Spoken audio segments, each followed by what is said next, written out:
मनीष की बात सुनकर मैं जोर से ठहाका लगाकर हंस पड़ी। बड़ी मुश्किल से हंसी काबू में रखते हुए बोली, मनीष, तुम ये क्या कह रहे हो? हनीमून और इस उम्र में? तुम्हें पता है तुम पूरे 64 के हो गए हो और मैं 61 की। बेटी बहू क्या कहेंगे? पोते पोतियाँ तो खूब हंसेंगे और मजाक बनाएंगे और पड़ोसी तो यही कहेंगे कि बुढ़ापे में सठिया गए हैं। मनीष गंभीर स्वर में बोले, शारदा, तुम्हें सबकी फिक्र है कि कौन क्या कहेगा, लेकिन तुमने कभी यह भी सोचा है कि हम लोगों ने अपने वैवाहिक जीवन के 40 वर्ष के इतने लंबे समय में अपने सुख के लिए कभी 40 मिनट भी निकाले हो? तुम हर वक्त घर गृहस्थी के जंजाल में उलझी रही और मैं परिवार के पालन पोषण, भाई बहनों व बच्चों के उज्जवल भविष्य के लिए आर्थिक व्यवस्था करने में उलझा रहा। मनीष की बातें सुनकर मेरा मन छलछला उठा। सच, हम लोगों ने अपने 40 वर्षीय वैवाहिक जीवन का कोई भी ऐसा सुखद क्षण नहीं जिया जो सिर्फ हमारा अपना रहा हो। भरे मन से नम आंखों को मूंदा तो 40 वर्ष पुराना अतीत सजीव हो उठा। 21 साल पूरे होते ही मनीष से शादी हो गई। विवाह से पहले मनीष को देखा भी न था। फेरों के वक्त लंबे घूंघट से मनीष का चेहरा देखने का असफल प्रयास करती रही। मेहमानों से खचाखच भरी ससुराल में एक छोटी सी अंधेरी कोठरी हमारा सुहाग कक्ष बनी। इस कोठरी से बाहर बरामदे में मेहमानों की उच्च वार्तालाप और हंसी ठिठोली की वजह से हम दोनों के मध्य वार्तालाप स्थापित ही न हो सका। चुपचाप दोनों एक दूसरे को ताकते रहे। हमने इस भय से भी बातें नहीं की कि कहीं कोई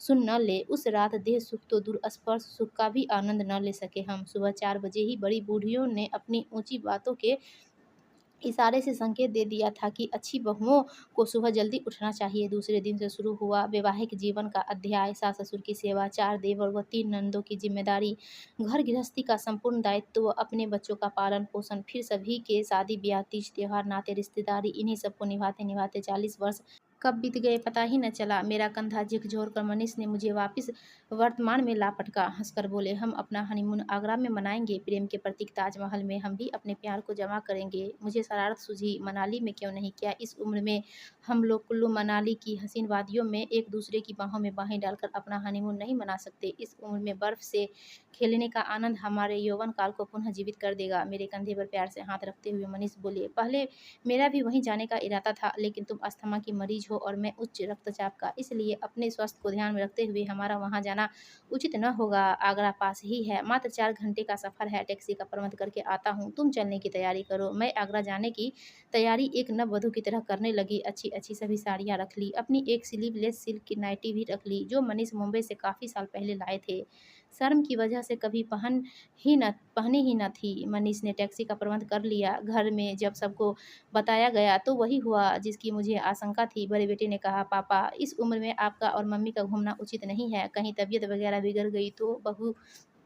बहुएं हंस रही थी। छोटी बहू बड़ी बहू से कह रही थी, दीदी, मुझे तो लगता है मम्मी पापा को बुढ़ापे में जवानी का जोश पुनः आ गया है। नन्ही पोती दादाजी को नसीहतें दे रही थी, दादाजी, दादी का हाथ पकड़कर चलना, कहीं दादी खो न जाए। बहुओं की असीम कृपा से कॉलोनी भर में यह खबर जंगल की आग की तरह फैल गई कि बुढ़ापे में दोनों हनीमून मनाने जा रहे हैं। सभी के व्यंग्य बाण हमारे अटल निर्णय को डगमगा न पाए, लेकिन चलते समय फरमाइशी लिस्टों के ढेर लग गए। सुबह टैक्सी से आगरा के लिए रवाना हुए। 40 वर्षों में पहली बार हम दोनों अकेले यात्रा का आनंद ले रहे थे। ड्राइवर के ब्रेक लगाने के झटके से जब हमारे शरीर आपस में टकराते तो उस क्षणिक स्पर्श सुख से हमारे आनंद में दुगुनी वृद्धि हो जाती। 4 घंटे के सफर के बाद आगरा पहुंच गए। मनीष ने अपने बजट के अनुसार एक अच्छा होटल तलाश किया।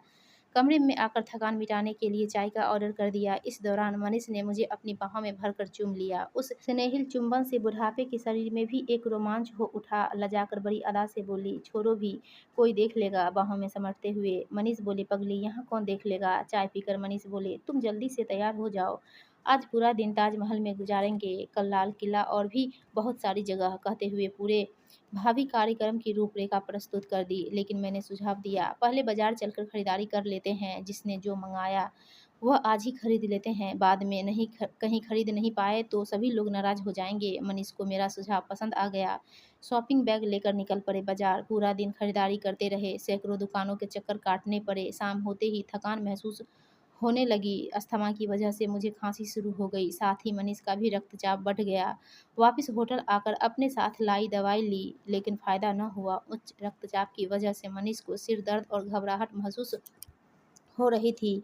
अंततः मनीष ने होटल मैनेजर से कहकर डॉक्टर को बुलाया। डॉक्टर ने चेकअप करने के बाद हमें उचित सलाह देते हुए कहा, अगर आप लोग आगरा घूमना ही चाहते हैं तो यह दवाइयाँ लेकर यहीं 1 सप्ताह आराम करने के बाद ही घूमिएगा। इस हालत में घूमने से आप दोनों की तबीयत और बिगड़ सकती है।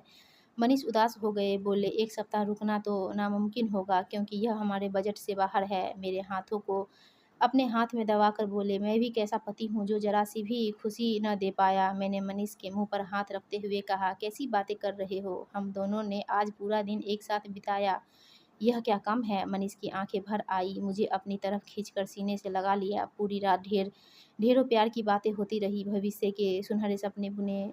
अस्वस्थ होने के बावजूद भी पूरी रात हर क्षण को भरपूर उल्लास, उत्साह, उमंग और तन्मयता से जिया। कमरे में किरणों के शुभ आगमन से पता चला कि रात बीत चुकी है। रात भर की जगी सुर्ख लाल आंखों में गुजरे हर पल का खुमार अब भी बाकी था। नववधू की तरह लजाकर उठी तो मनीष ने इशारे से मुझे अपने पास बुलाया और कान में फुसफुसाकर कहा, हनीमून कैसा रहा? मैं लजाकर मनीष के सीने से लग गई। दोस्तों, आपको ये कहानी अच्छी लगी तो प्लीज़ हमारी वीडियो को लाइक कीजिए और चैनल को सब्सक्राइब